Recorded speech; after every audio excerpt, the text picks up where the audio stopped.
Welcome to the Chromaniacs, everybody. Your weekly look inside San Diego FC and MLS. I'm Craig Elston, joined once again by Tony Sanchez and Alex Pena.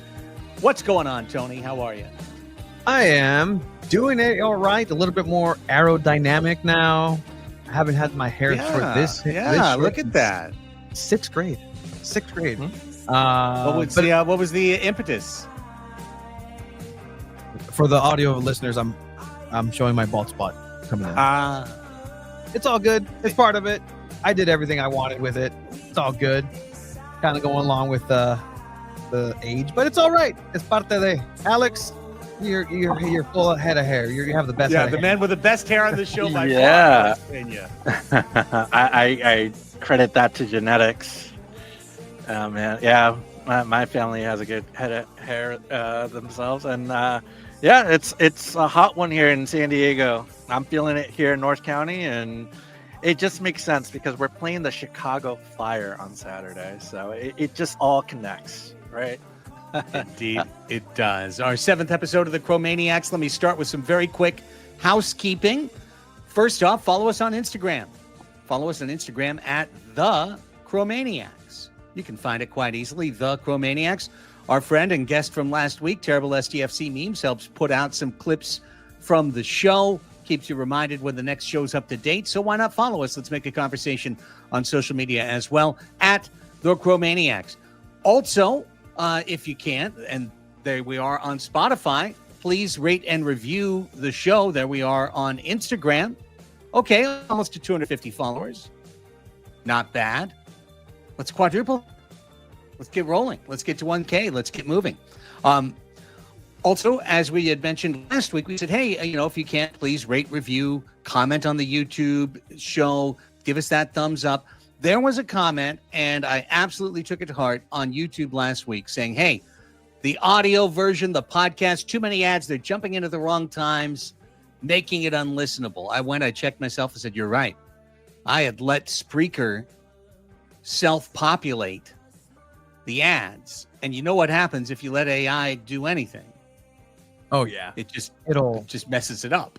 Yeah, like exactly. Don't believe anything that they say the robot will do. Oh, the robot will smartly enter the no, the robot will randomly enter in the middle of someone's sentence an ad and drop it in. So what did I do? I dropped out the ads. I just killed the ads. Thank you, capital G, lower G. 1-777. I always knew I could count on you. I always knew droids could be of use. GG1777. That's in like Rogue 2, I believe, is when GG1777 really comes to the front. Nonetheless, thank you. And I'm going to be fastidiously, manually placing any ads that go in the show from now on to make sure that they are in good places. So thank you. We listen, we hear. Fastidiously, I love the thesaurus, the walking thesaurus that you are, Craig. Sometimes just hits the right note in my ear. So and like I just needed that word right now. You needed a fastidious attention to detail. That's fair. Okay, last thing, but it's the biggest thing. The Chromaniacs is going through a quick change. We had a quick show meeting about it, and we are going to a twice-a-week format going forward. So what you're going to hear, this show on Thursdays, nothing changes. On YouTube, everything, discussion topics, training sound, preview of the next match.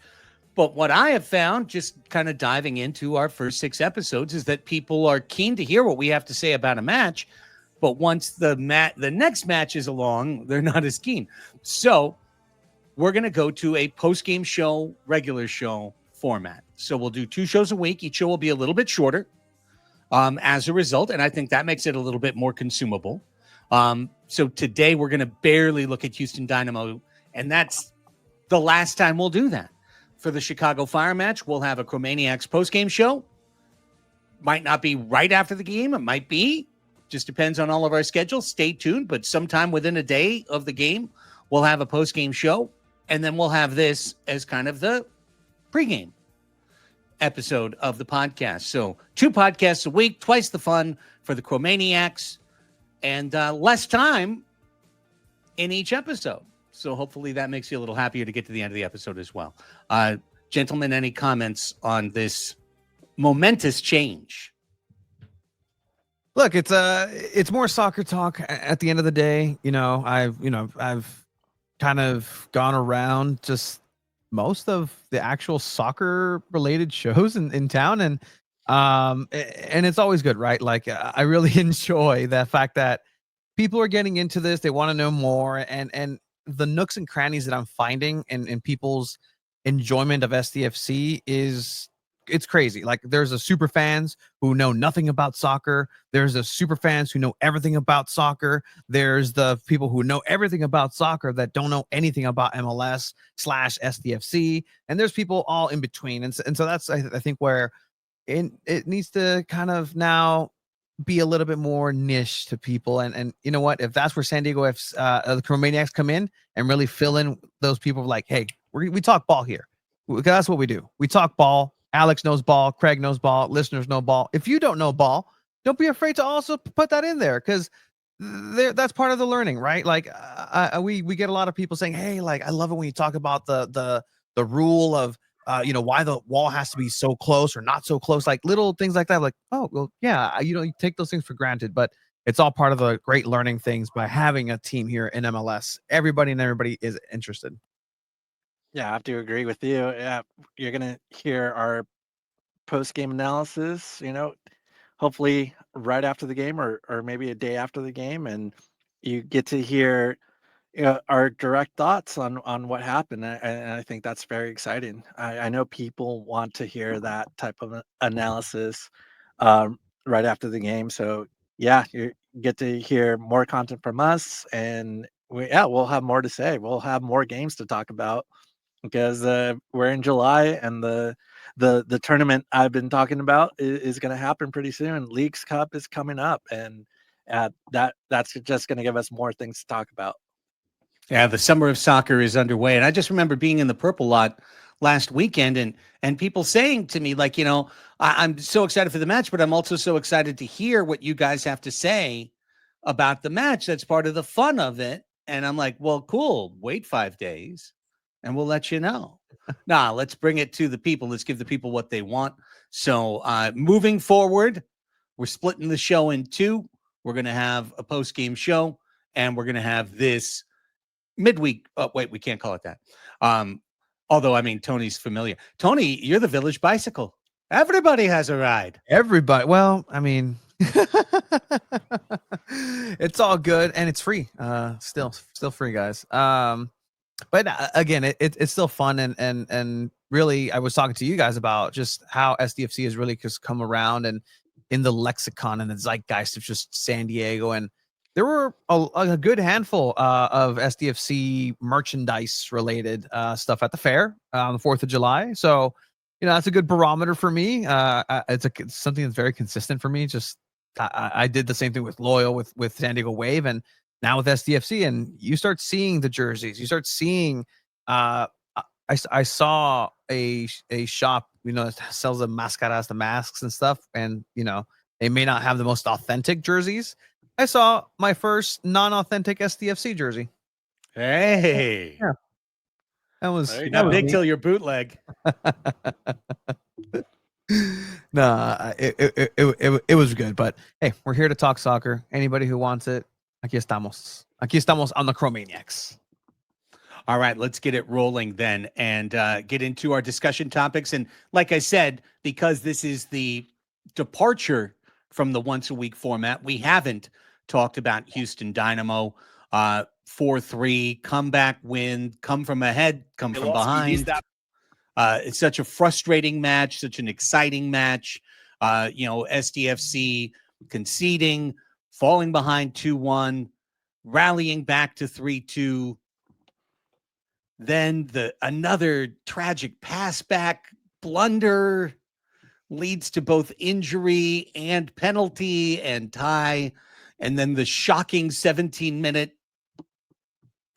stoppage time announcement. Oh my God. Like the whole crowd went like, what? Yeah, collective what? Like, what? Oh, Number 17 substituting for who? Right. Oh, Yeah, exactly. 17 minutes 17 after. in, who out? I didn't see who went out. No. 17 in to the match. And of course, Houston needed 10 of those to expose the San Diego FC back line. So top line thoughts having crystallized from 5 days in the past. What are your thoughts on what you saw on Saturday night? It was good. I mean, it was still what we expect out of this team. Usually, when you score 3 goals, you should be coming out with 3 points. It just wasn't the case this time. Houston, I think, caught everybody by surprise just by their style of play. It caught me. We talked about this last week, and I had an idea of what we were going to see, and it completely threw that out the window. And they were prepared to give us a new look, new Houston Dynamo look with their high press. Their countering was pretty good, and they just brought speed, I think, and that's kind of what a little bit of our weakness there in the back line. We just couldn't catch up to them, and then I think with that, towards the tail end of the match was when we saw that impact. They were simply just tired and a little worn out, and that 17 minutes, when I saw it, I was like, oh man, that's just too much time, especially for this team. On a little bit tired legs, they just, yeah, they just seemed like that was going to be too much time for Dynamo, and they took advantage and they got the 3 points. You know, Tony, you just played for the YouTube viewers the goal for 1-1 after San Diego had taken the 1-0 lead. And I look at that goal and I look at the fourth goal as the back line getting exposed by speed, by long balls, through balls, one aerial, one on the ground, but essentially getting caught in a high line, unable to recover in time to get the job right there, get the half step. Everybody's behind. Next thing you know, you've got a goal. Second goal was a golazo. Yeah. The third goal was a mistake on a pass back. So I can really look at 3 goals out of the 4 and say, okay, here's an issue that the back line needs to address. Has this exposed maybe a longer term issue for SDFC? I want to say that this was a typical San Diego FC performance. You usually see San Diego FC win this game, but Houston was a little bit more clinical than any of the other teams that they have faced, and they've actually took advantage of what San Diego FC was giving them. How many times have we seen San Diego FC almost blunder it in the back, but CJ cleans it up? How many times have we seen, the back line get exposed, but they miss wide, and you don't think about those moments, and then San Diego FC's offense is able to pile on. San Diego FC had a typical San Diego FC match. They controlled the game. They controlled the tempo. They were great on offense. It was the thing that we had been asking for. Milan, Dreyer, Chucky. It happened, and it worked. But in the midfield and the defensive end, that's where you can definitely start seeing maybe those tired legs and the fact that this team still isn't deep. There still isn't that depth there. Alvarado is, I can feel in the stadium the moment where I'm like, that's Alvarado's spot. Around the 70-something minute, I'm like, that's where he needs to be, because then he takes that bundle of energy through the midfield and really locks it down when he needs to, but he can move forward. That, and then you also miss Luca de la Torre. Those were the 2 players that I definitely saw in this game be missing. You look at Patty McNair, he couldn't go for a full 90 because he's recovering from his injury too.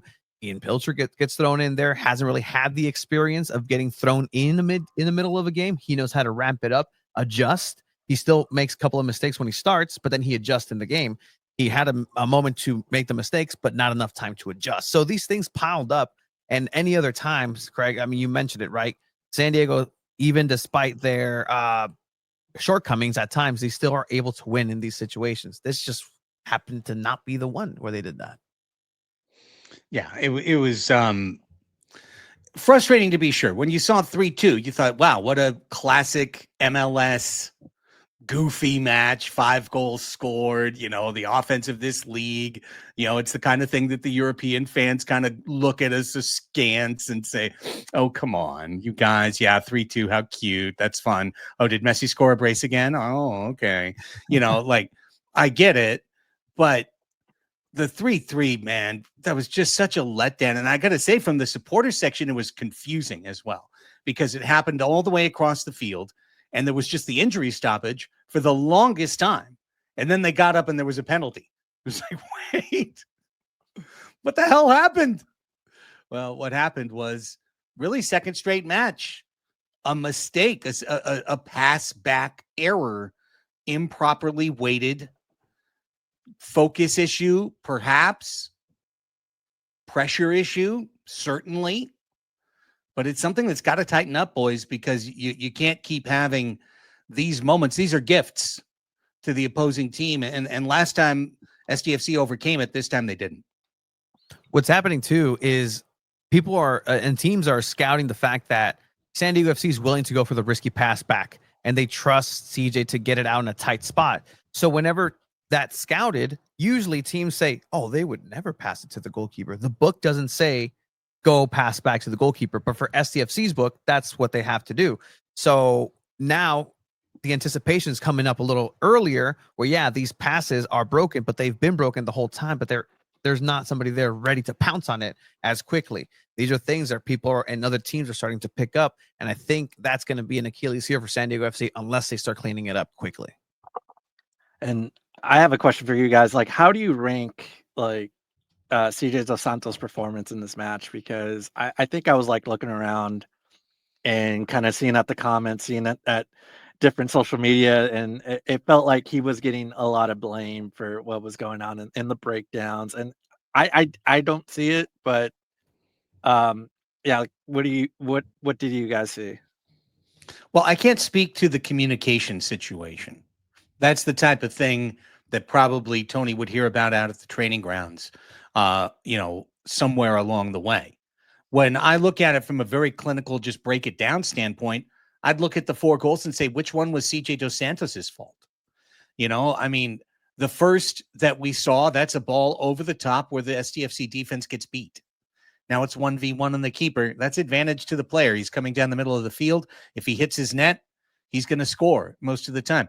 Goal number 2 was a complete golazo, a screened, a cutback move, right?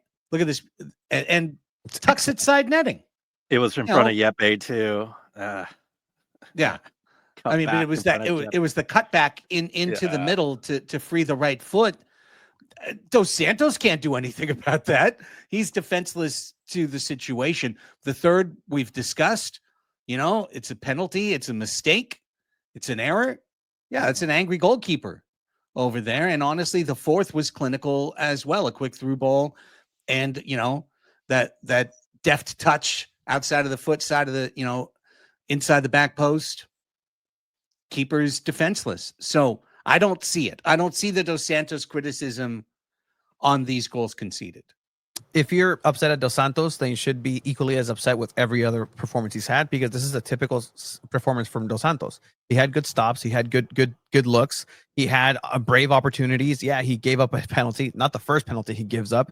There have been other situations where, if I remember correctly, he handled the ball, walked out of the area, dropped it, and said, "Oh no, that's again that." Highlight for me for SDFC getting away with that one.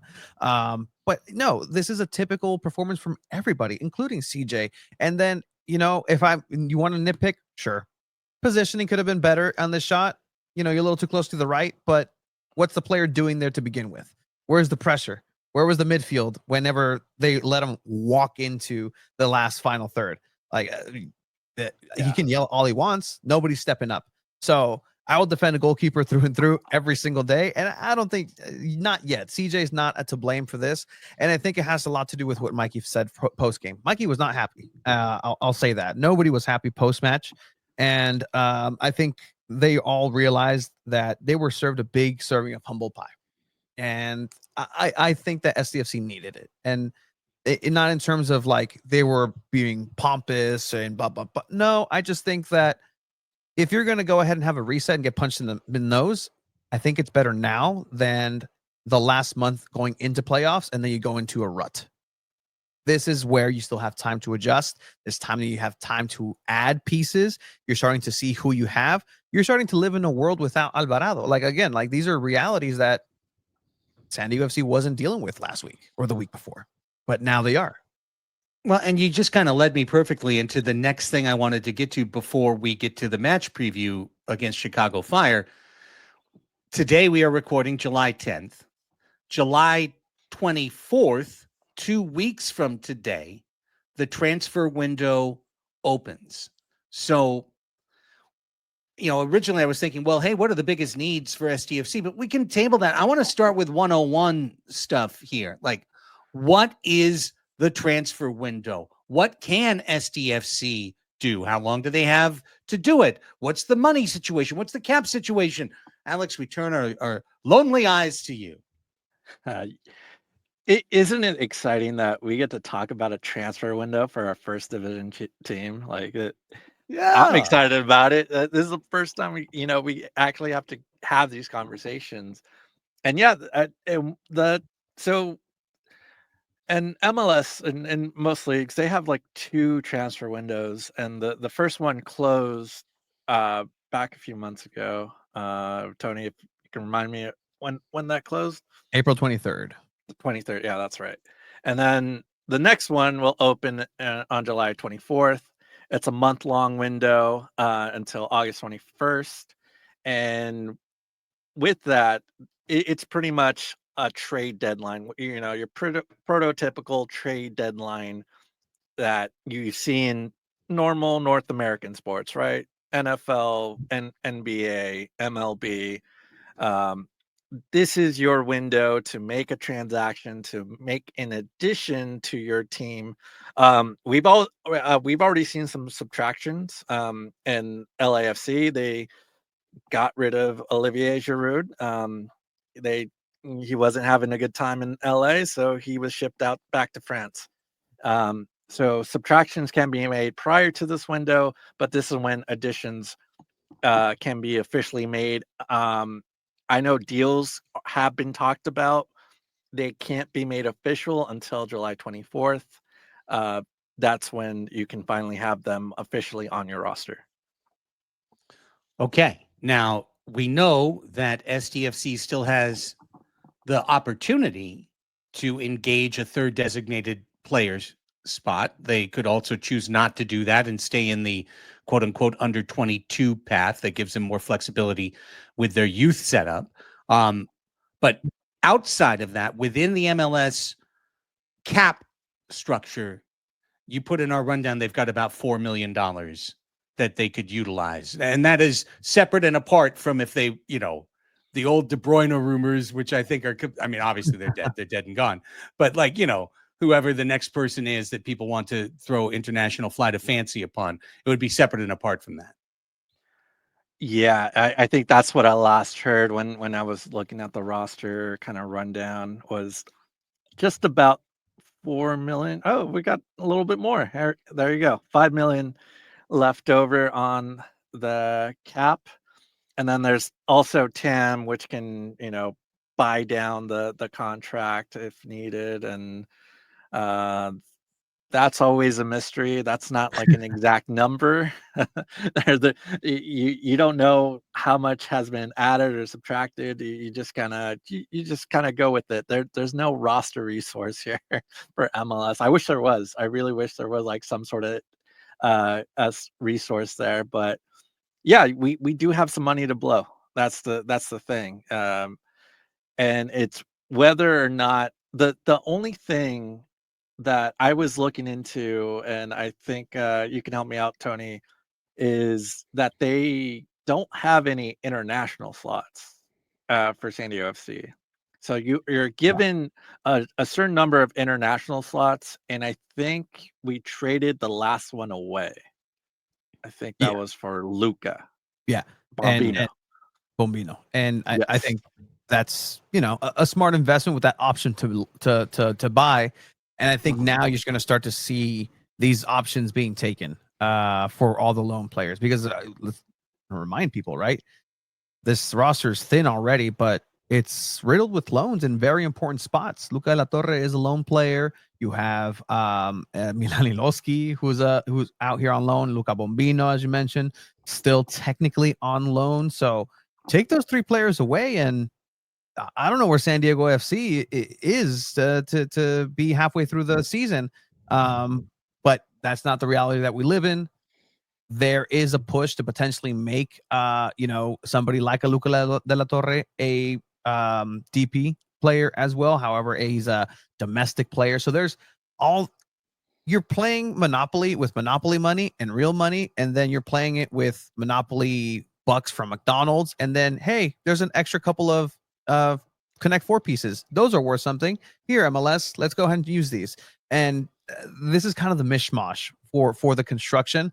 So all in all, to say that Tyler Heaps is incredibly busy right now, and the need, especially with the news that came down, you were mentioning, Alex, addition and subtraction for San Diego FC is not that one. It's this one. Bruseth. Yeah. No and Bruseth sent out. Yeah. We hardly knew ye.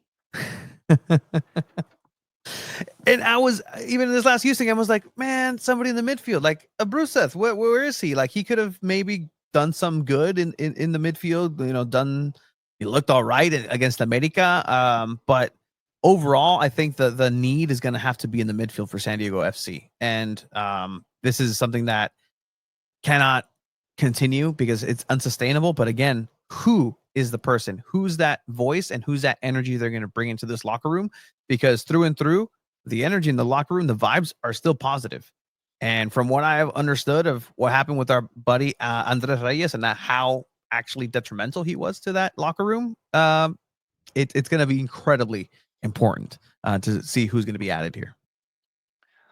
Yeah. And just to add on top of the Luca de la Torre, his club that loaned him out, Celta Vigo. Yeah, they're actually looking at Diego Luna to kind of fill in their midfield. So maybe they bring in Diego Luna, Luca de la Torre becomes a permanent player for San Diego FC. I think that's kind of how it might work out there. And with it was interesting to see the Bruseth news because we do have a need in midfield and he could have filled it, but it kind of seems like he's lower in the pecking order for any spot, anything there, because you can also use Lawfulson in the midfield. You can try to get creative and use some other guys, but good. I think that's the thing with whenever I see Ian Pelcher play, he needs a second team. Like he needs like a SDFC 2 or some sort of developmental team to get him minutes, because doing it now is not really helping him, because I've seen it too many times with Pelcher where it just doesn't seem like this is like the best fit for him. And maybe for Bruseth, it's just giving him some time somewhere else so he can get those minutes and develop as a player. So we definitely have a need in midfield. I'm pretty much looking. You asked us a month ago, Craig, like what are kind of like on our wish list, and I said striker. Yeah. I think striker's covered now. Mm-hmm. I'm pretty happy with Milan Ilowski. I like the depth behind that. If and Bartson's there, we have our winger depth. I think the front line is covered. I'm still looking at center back. That's going to be. You really need a third person there to kind of cover minutes, especially with the Leagues Cup coming up, and then playoffs. We really want to have some good depth there. That's probably not going to be, Ian Pilcher moving forward. You really want to get that role and get that depth in here, and hopefully as soon as July 24th. Well, I agree. That would be my pick as well, is somebody to bolster the back line. Where's our Naomi Gurma? We just need. That's right. We need our Gurma. I don't think she's eligible, but we need our Gurma. Okay, we're transitioning to our SDFC at Chicago Fire preview. And in lieu of Voice of the Supporters this week, I just wanted to give you Voice of a Supporter, me, and short a very quick share a quick story about a trip to 18 Threads today, because I went to 18 Threads. First time I had gone to 18 Threads. I went because I had never picked up my founding member season supporter, so I got that and a nice scarf. And it's nice to have that scarf that says founding member. You can only get that if you are, or if you sold it on eBay or something. I mean, but so I'm happy to have that. And I was like, cool, and maybe I'll pick up some SDFC merch. And in particular, I was looking for a blanket that I could use as a backdrop for this little podcast that we're doing called Chromaniacs. So went through 18 Threads, went through every corner of 18 Threads. They had one blanket. It was all balled up and it didn't look like the right color for me at all. So I didn't even really put it on the radar. They didn't have anything else that would help me. Boy, was I disappointed in the store. I really was. And I'm not doing this to diss SDFC. Just we've always promised honest commentary on this show. I'm very happy you can get a Milanolasky jersey. It's right there on the wall next to Annabelle Godoy and Luca, and like, that's cool. You can get an away jersey. That's right there. None of the Earth Day or specialty jerseys were available. Okay. They've sold out. That's fine. Well, let me take a look at the other merch. I'm sorry. There was very little selection from the Adidas way. Like you could, for example, couldn't get Memes orange hat. If you wanted it, it wasn't there. I was looking for a different hat. The only hat I've got is this one. It was a giveaway hat. I settled on a hat I wanted, and then I opened it up. It was $80 for a hat. For a bleeping hat. Like, I'm sorry. T-shirts, $45. So, why would I buy a Letterman jacket? That was the other thing. It was just like, there's some stuff that's good, but like would only be good like December to March. It was almost like the SDFC merch folks got ahead on the switching to the winter schedule program. They were like, here's hockey sweaters. The hockey sweater, I'd seen that multiple times. I'm like, that's pretty cool. Way too hot to wear right now. They didn't have it. They had something that was, I guess, cut for girls, where it was like the sleeves were way longer than your arms, but then like the cut is up the middle of your belly. And like, I was like, what? So long story short, I looked around the place. I couldn't find one thing I wanted to buy. And that's me talking, Mr. Both SDFC and Mr. Impulse Shopper. A lot of times. $132, $50 for a t-shirt. It's a t-shirt. $50 for a t-shirt. So the coda of the story is my blessed pug Sammy has a terrible habit of pulling undergarments from the various laundry hampers and chewing them into oblivion. And he's destroyed many, many of my socks. And yesterday I saw another pair of destroyed socks. So I was like, I'm going to go into Target, which is right there in the Westfield shopping town. I'm going to go into Target and get some socks. And guess what was right next to the socks? An SDFC stand that had $20 t-shirts that actually looked good. Like the thing, again, I'm not, SDFC, they're doing their thing. God bless them. Make all the money you want. But it really reminded me of going into a restaurant and saying like, hi, yes, I'd like to order the burger. And they say, yes, the burger, $71. You go, what the? You go, well, don't you understand? The breadstick, please. Yeah. This is Wagyu beef that has been brought directly from Japan. We have slivered and pickled this. Yeah, the gold truffle. The gold truffle is on there, and we've imported the oil from Italy that we use to cook the burger in. And like, dude, I just want a burger. I don't care. $71. I just want the burger. Just give me a tasty burger. Well, guess who did have the exact blanket I needed? Target. $30. Hell yeah. All right. Like, and I got the socks too. Hell of a trip. Say what you want about Target. Your mileage may vary, your politics may vary, but I'm just saying, if you want to get SDFC stuff, Costco, Target, Walmart. Dick's, Walmart has it. Walmart. Like, there's the artisanal merch with the truffle oil and the weirdly cut sleeves.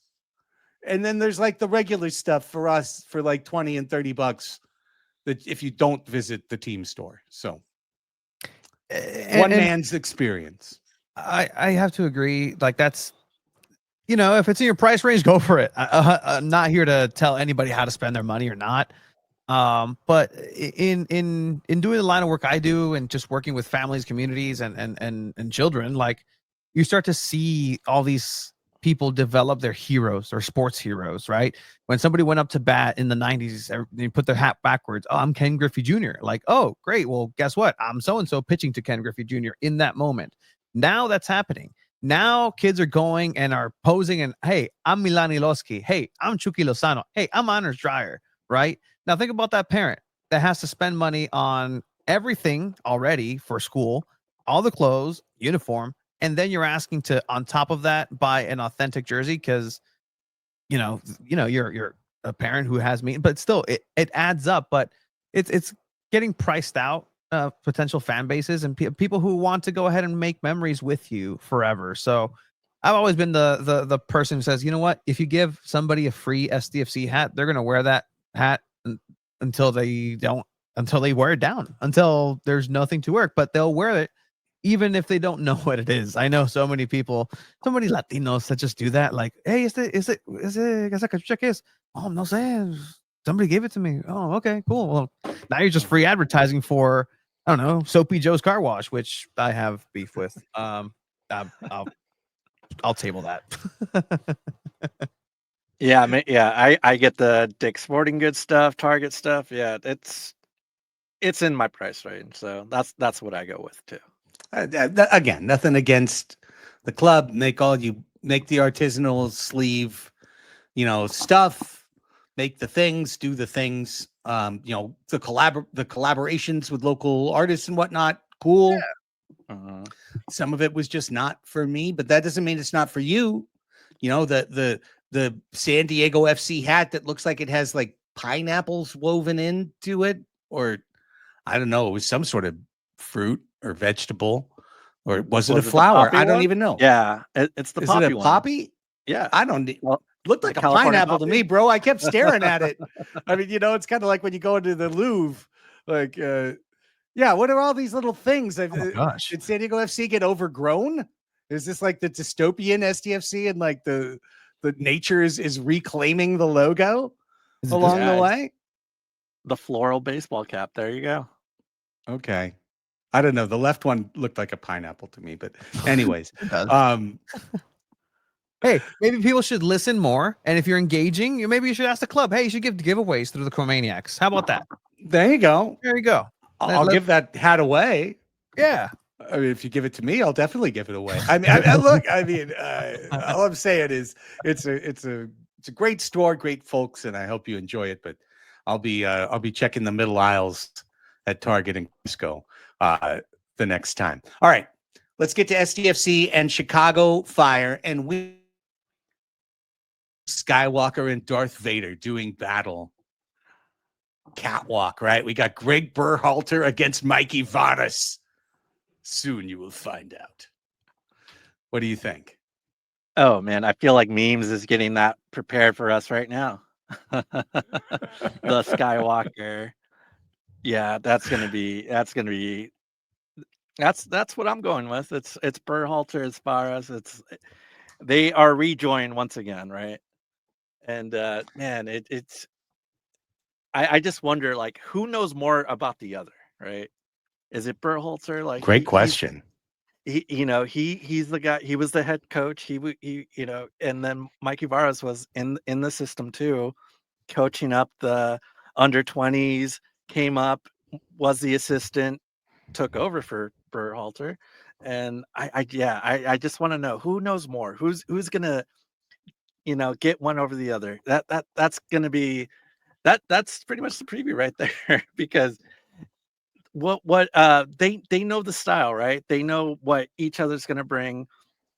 It's pretty much almost going to be identical. The 4-3-3, and they kind of like the same type of ball. Both want to have possession. Chicago is a little bit less than what San Diego does. They're Chicago's around 50%, but they want to be on the front foot. They want to be scoring goals, and for them, they just haven't found the same success as San Diego FC. And I think what's going to be key is like the guys on the front line. That's definitely going to be key for each team. And as we talk about Chicago, they just played a match on Tuesday. It's kind of good that I think I would have liked to be invited to play in the U.S. Open Cup. It should be open to all teams, but it gives us a little bit extra rest right now. They just played a match that went to extra time. They saw our friends up north, our Minnesota friends, and Yeboah scored 2 goals against them. Got the go-ahead goals and came up with the win. Minnesota United defeats Chicago, and no more U.S. Open Cup for Chicago. So now they have us to focus on. So I just wonder, like, who's going to be fit for this one? Who's going to be at full strength? I think advantage is going to be San Diego. And, with that, it's going to be interesting to see their 2 guys up front. This is going to be a little tough to say. Philip Zinkernagel and Philip Zinkernagel. Yes, and Hugo Kuipers. I'm going to go with Kuipers. Okay, Kuipers, maybe. They are combined for 20 goals together, and they're going to be up front for Chicago Fire, and I'm excited to see this one. We don't normally see teams from the Eastern Conference, so this is going to be a good battle here, and can't wait for this one. Classic. And Tony, as they always say, I was just going to lead into you by saying it, as everyone in MLS always says, if you don't draw Messi in the East-West draw, at least you get Zinkernagel. Yeah, no, 100%. And going in with the complicated names on that squad, right? Like, talk to me about Chicago Fire. There's 2 names that pop up, at least for me, in knowing soccer in a global scale, kind of. Cuauhtemoc Blanco, because that's where Cuauhtemoc Blanco, the Mexican legend, played and absolutely tore MLS apart. Scored one of the greatest goals in MLS history. And another one that's kind of the opposite, which is more of the MLS side of things, of the retirement, at least, in Bastian Schweinsteiger, the German center midfield from Bayern Munich, who came over and didn't do that well, right? And so that's my experience with the Chicago team. It's interesting that you mentioned that the coaching is going to be the matchup to watch, right? Because Mikey Vadas actually at training just had that's the first thing he said. If you don't mind, I'll just throw it to him. Or some things that he said at training today, where he did also say, hey, Anibal is coming in. He's still getting match fit, getting together and getting his legs underneath after a long Panama stint in the Gold Cup. Luca de la Torre came back this Monday. He's now coming and assimilating with the team. That big brother vibe that comes in is like, hey, we missed you. So again, vibes are high. But this is what Mikey Vadas had to say about Chicago. Really well coached team. So obviously I have experience working with Greg. I have tremendous respect for him. Fantastic values as a person, family guy who knows how to instill a culture and a really clear game model. So they'll be well organized. They'll be well trained. They'll have their ideas really clear. And then the second thing is, I think their front 4 are as explosive as any in the league. So in transitions, we're going to have to be really sharp. Have y'all gotten used to these 4-hour flights yet? I think that's a better question for the players because, fortunately for me, it's a lot less physically demanding to get up and coach on the sideline. But I think it is what it is. I don't know I don't know if you ever get used to it, but what I do know is we have a belief that it's not a deterrent. to giving yourself a chance of winning. We know that you can put a road performance with your preparation, your routines, and your mentality that can help you gain 3 points on the road. Yeah, good stuff. Yeah, 100%. Mikey Vadas there. Better haircut than I have. So we'll share notes next time I see him. Hopefully after a victory, because it was the first time I experienced Mikey Vadas at the Houston one with just like in person.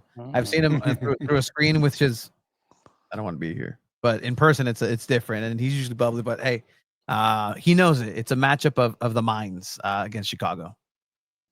Yeah, you heard so much respect there for Greg Berhalter, and you would expect that from Mikey Vadas, to be sure. One thing that I kind of noted is that Chicago Fire plays at Soldier Field. They play in the Bears NFL Stadium. That means it's got the giant third deck that's going to be completely empty. You know, no matter how many people are there, it's going to feel like not many people are there. I mean, unless they have 40,000 people there. But if they have 20 or 15, it's going to feel like nobody's there. And the Fire have won their last home match, but before that, they were 1-3-4 at home. So even with their latest win, they have 2 wins, 3 losses, 4 draws at home, combining with just getting eliminated from US Open Cup. I feel like this one is trending 3-2, guys. I feel like this could be another 3-2 type match, and you're hoping that SDFC gets the 3. I do think so. Go for it, Alex. Yeah, not the best home team. They're better on away than they are at home, and it kind of seems like we can have that advantage there. They also played Tuesday night, and it just seems like we're and we play pretty good on the road too. There's a lot of good things here that signals like, yes, we can pick up 3 points here in Chicago, and all we have to do is play our game, and we should be able to beat them. This is interesting because I can see a game that can lead to a skid, unfortunately, for San Diego FC, and potentially continue just kind of them going through a rough patch. They should definitely still beat Chicago Fire 10 out of 10 times, but 9 out of 10 times they should have beat Houston. And again, it can be a circumstantial match, but these are things and games that can definitely provide a slippery slope and a detour into that. But again, this is a time to find these things out. Whether or not it happens against Chicago, not sure. Greg? I really like what you're saying there, and I'll back it up with just my own experience working in team sports for decades, that sometimes you get into a situation when a team is shorthanded, when they're missing key players, and they get on a roll, and everybody feels like they've clicked into the exact right slot, and they're just going. They're going. And then it's like, hey, we're going. And then we're going to get X, Y, and Z back. How good are we going to be then? And the answer sometimes is not as good, because you had something rolling, and now somebody who had just stepped into a role that they really liked has to step back just a little bit. And now they have they're a little less sure in terms of what they're going to be doing out there. And the new guy who's coming in is a little less connected. And so maybe he's of a different mind in terms of which way the 1-2 pass is going to go. And he's faking left, going right, and the other guy winds up going left. And then the ball gets rolled to the other team, and you go, we'll get it next time. And I've seen that so many times where it's like, holy cow, you're doing it without Star. Star comes back. Wait a second. Why didn't we score 2 more goals? We got our Star back. Well, it's not just about the Stars. It's about everything else, that a club does, their connectedness, their togetherness. And we shall see. Last thing I would like to say is WTF, the Chicago logo. I remember the last one was super unpopular, but this one, what? I honestly, I looked at it, I thought, is that Columbus? Is that Calgary? Wait, it's Chicago. There's a C, but then there's a red star. in the middle. So that's the Chicago Red Stars, right? It's not the Red Stars? No. What is that? What is fire? How is that fire? Didn't they have like the fire department? Yeah. That's they went from that to this, right? Go back to the fire department. I believe it was right here. Yeah. I mean, that's bad. Logo. Yeah. That's And then they bad. cleaned it up. Yeah. Now it's way worse. The Chicago Blue Circle, but we've got a red star, and this, of course, I'm sure they've got some, color mark thing. The red star indicates when, the star of Orion is above the lake, Chicago's lake, and I don't know. I do believe it has to do something with the shit, like it's the flag of Chicago, because like this is CM Punk's attire, the wrestler from Chicago, famously from Chicago, and this is that's like the Blackhawks C. Yeah, but like the stars and like I'm not sure if there's a oh man, I'm gonna get in trouble. Chicagoan,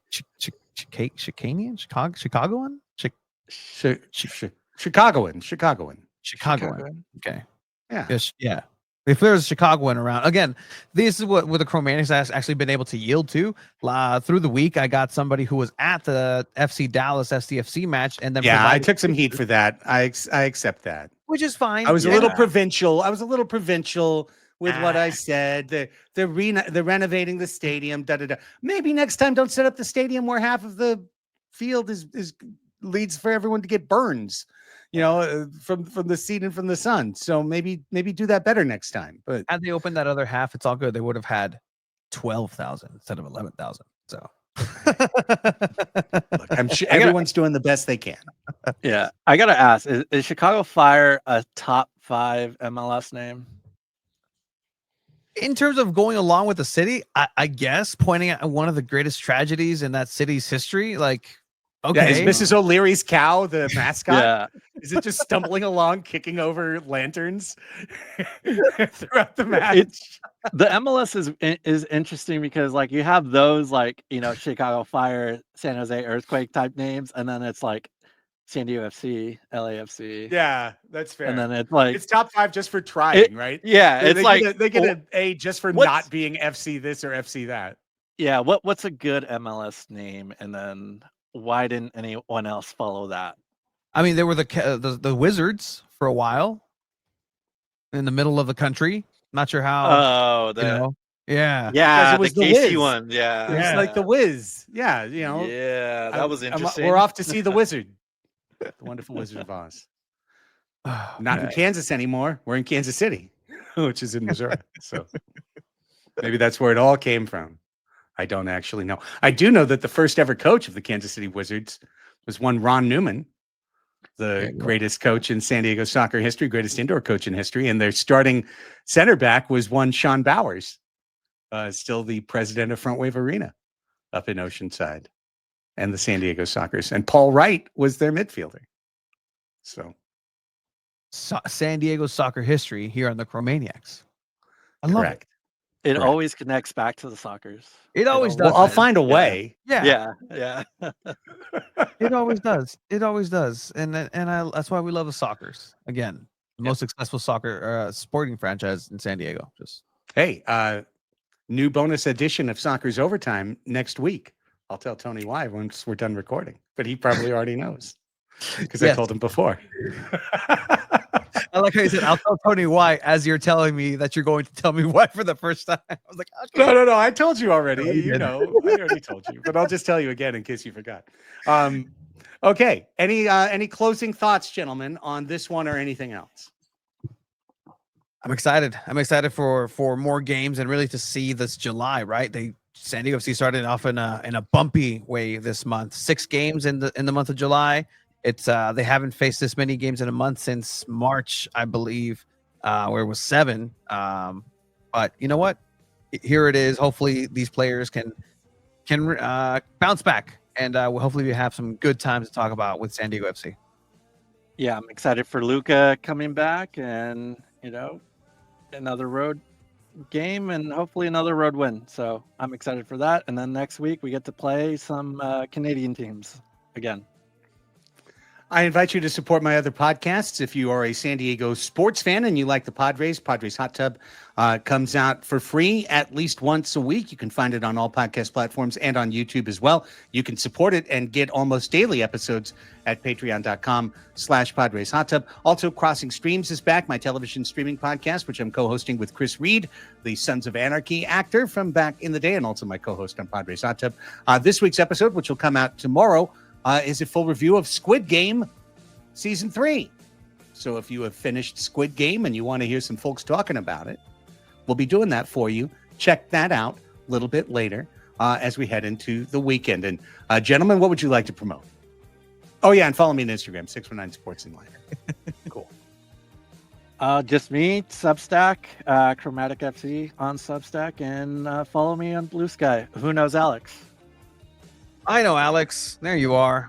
And hopefully people are coming out and, again, consuming all the San Diego FC content out there. Check everything out, SanDiego.Futbol. If you're here watching, you know where it's at, SanDiego.Futbol. Check it out, the website. Lots of writing on there, lots of content for soccer in San Diego. Other than that, that's about it.